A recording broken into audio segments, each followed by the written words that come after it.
ملک کے مختلف شہروں میں طوفانی بارشوں کی تباہ کاریاں، نظام زندگی مفلوج ہو کر رہ گیا۔ ندی نالوں میں طغیان آگے، جرمن شہروں میں موسلادھار برسات ہوئی۔ گجرات، نارووال، جہلم، سیالکوٹ میں بھی بادل جم کر برسے۔ سڑکیں، گلیاں ندی نالوں کا منظر پیش کرنے لگیں۔ صوابی میں گھر کی چھت گرنے کے واقعے میں باپ اور بیٹی کی جان چلی گئی۔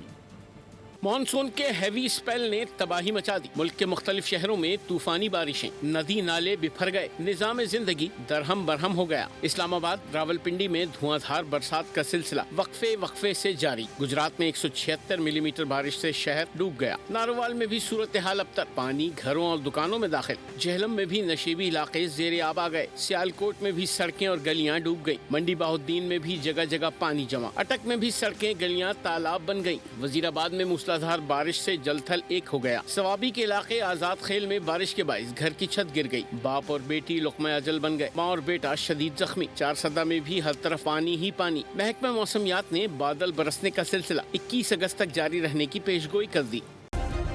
سبسکرائب کریں اور بیل دبائیں تاکہ کوئی خبر رہ نہ جائے۔